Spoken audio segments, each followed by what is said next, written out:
Bienvenidos. Sorry, I should speak English. Good morning, welcome, and I'm very happy to have you here. And we have a very good crowd here, and the people are looking forward to hear your opinion about the questions that we're going to ask. Okay, so my first question is for Huawei. Okay, so the question is, how is Huawei's cloud facilitating the adoption of digitation,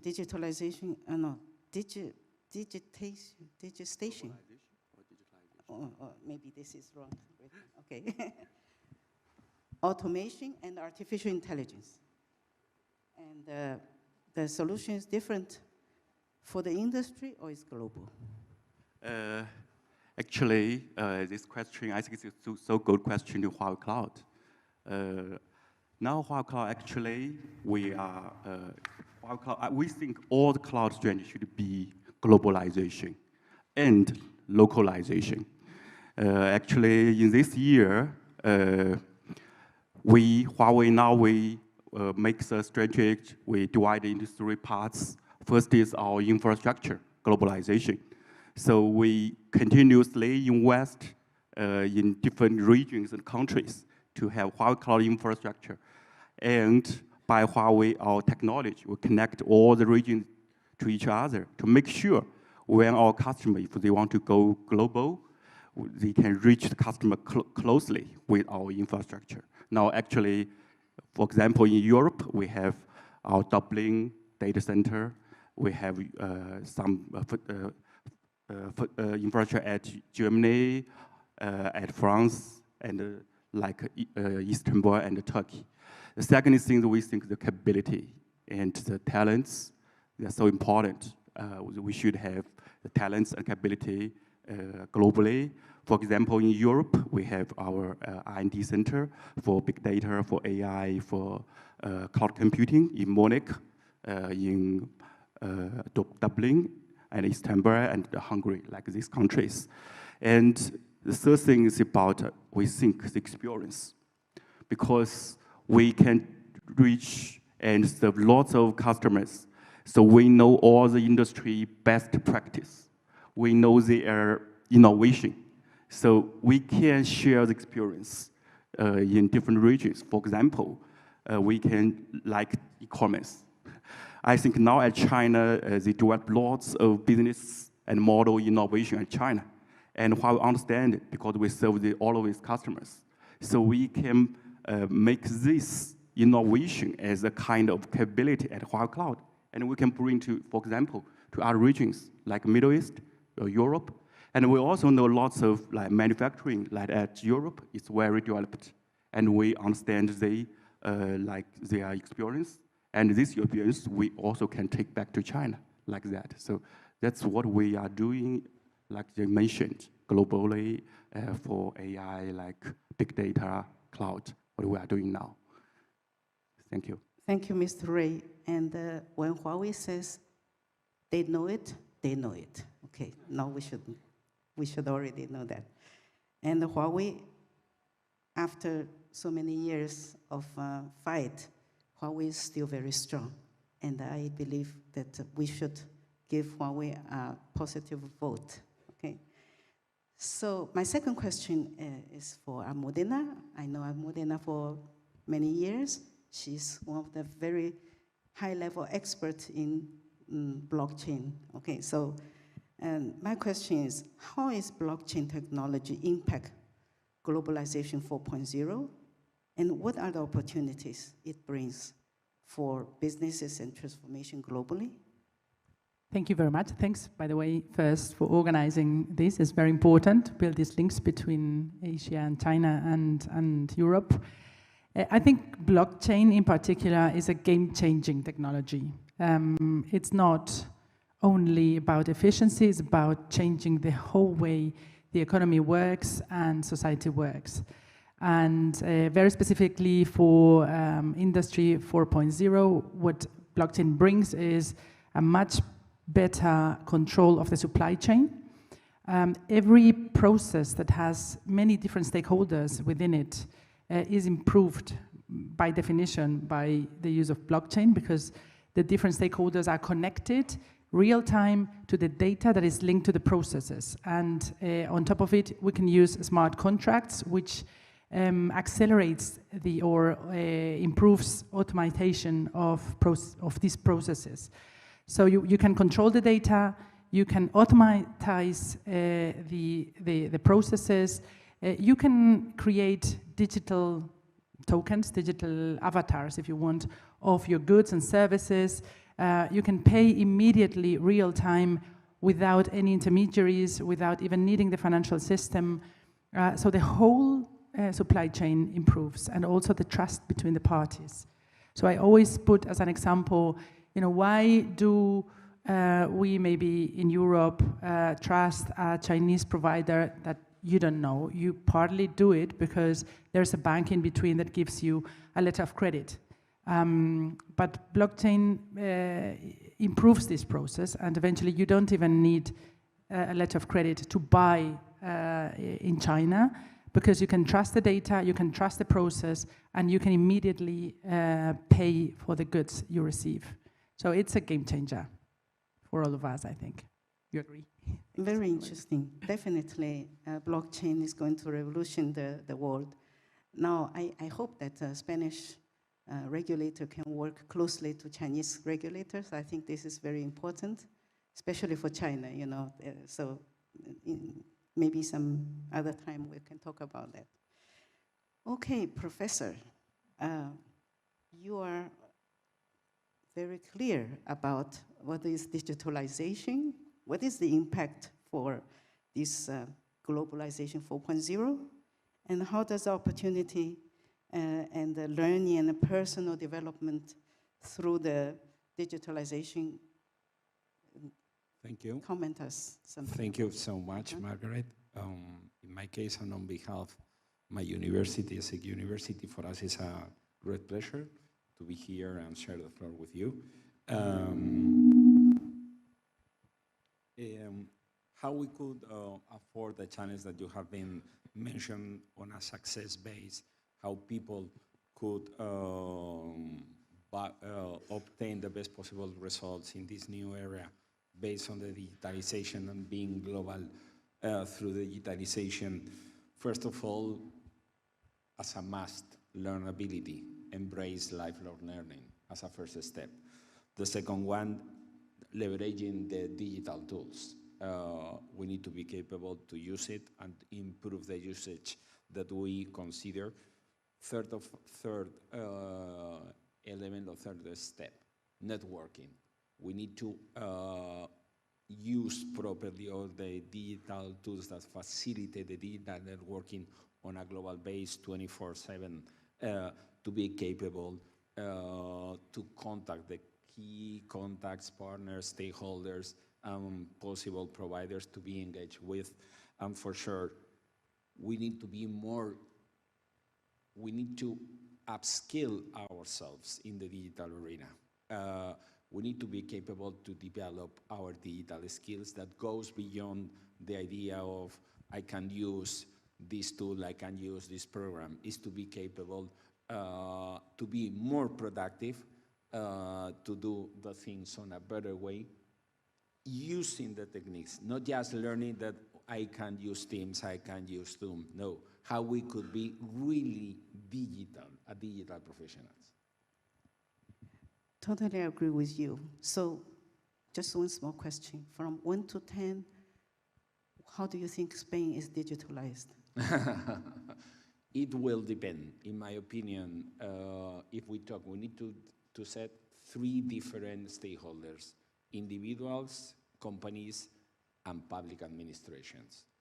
Individuals from 5 to 6, companies for sure 7, and public administrations from 1 to 2. No, I think it's a little bit more. But we all agree that the pandemic situation is bad for us. But one good thing it has done is to speed up the digitalization, right? No, for sure. In China, it's the same way. I think that Spain, I remember when I first started to work with Telefonica, and we begged, we wanted people to connect.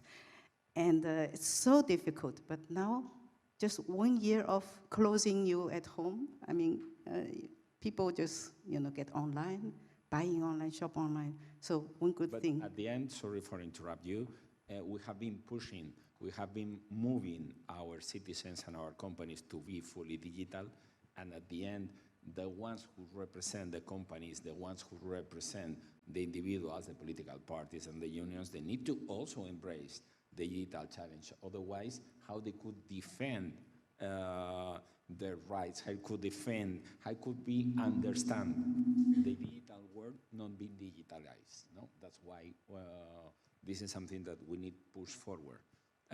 That's right. I remember in the press release of this event, we talked about what Jack Ma said. Jack Ma said, digitalization is to live or die for a company. So now it is not just to improve. So we just really need to think about it and to change it from the DNA of the company, Okay, Mr. Ray, what are the key trends of the technology? Now we talk about lots of things, the artificial intelligence, the cloud, lots of things. So tell us about what Huawei think is the trend. So the trend, what we think, because we mentioned about the digitalization, so Huawei think lots about it for the technology side. But we all know if we want to do digitalization, not just about technology, it's a transformation. It's about your capability, your organization, lots of things. So today I just want to mention about technology. The first thing we think very important is to use the cloud native technology. So now lots of people know cloud, but they just use cloud to do the lift and shift, just migrate their workloads and applications to cloud, but that's not enough. Cloud means because they have lots of new tech like microservice, like container technology, like serverless. So you only with the cloud technology, native technology, you can fully get the benefits from cloud like flexibility, electricity, like reliability, like that. So that's very important, I think, for all these organizations and companies in the future think about to adopt cloud native technology. Second thing is about the data. Everybody think the data is very valuable. They all know that, but without data governance, you can't get the value. So now Huawei is still working to develop more and more big data technology, like help customers to clean the data, store the data, and process data, analyze the data efficiently. So that's the second thing, big data, the data.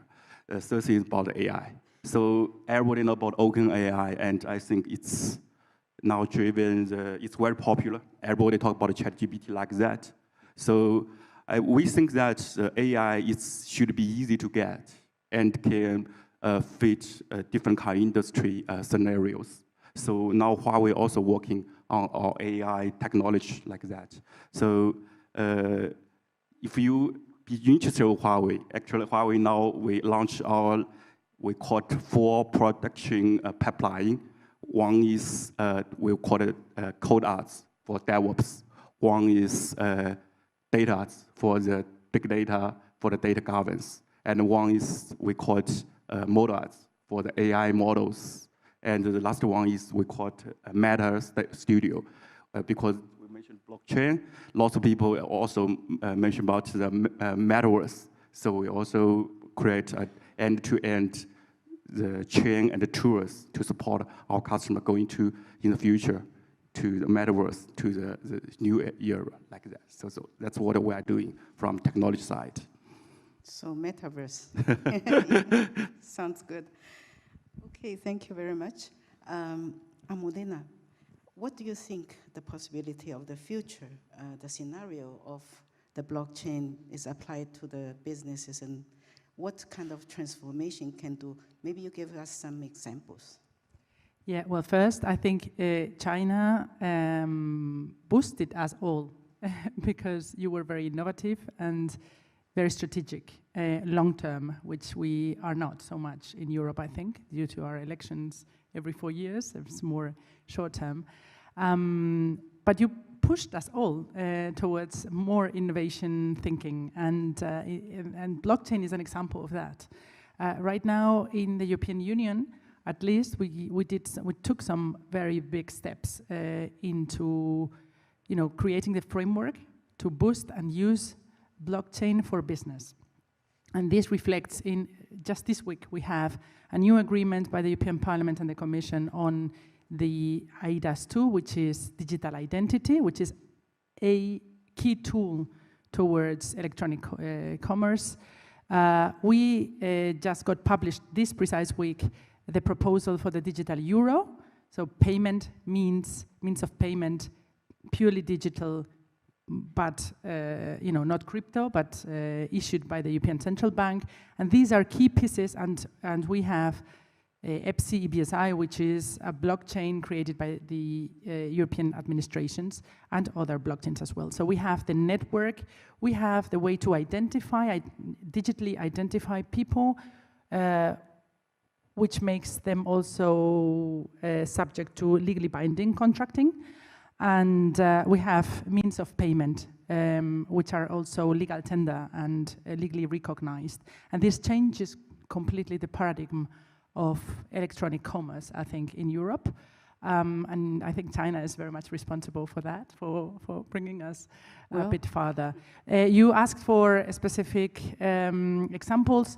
Well, I don't know, recycling company that has a contract between the city and the recycling company, but also all the companies in between that put the containers on the streets for crystal and paper and metal, and then the manufacturing where this gets recycled. You have 10 or 15 companies engaged in the same process, but with partly contradicting interests. No? I mean, if there are 3 tons of paper coming into my manufacturing recycling company, I pay 3. If it's 2, it's 2. And if our data doesn't reconcile, then we have a legal issue. And this all gets away with blockchain, and it's the way it's being created. So it's being used, and maybe so. More efficiency for everything which is manufacturing, supply chain, and as I said, multi-sector, multi-stakeholder processes. But I very much believe in metaverses for e-commerce. We have our own metaverse at Blockchain Intelligence, and we use also artificial intelligence in our metaverse. And I think this is a very big difference for the next couple of years, is that we will have a web where we can better connect and interact peer-to-peer. And peer-to-peer is citizen to citizen, business to citizens, and B2B, or with the public administration. The Web3 and also the metaverses allow that environment, and we can use blockchain to execute our contracts, and deliver certain types of goods and services. So I think it's a new era for e-commerce due to digitalization.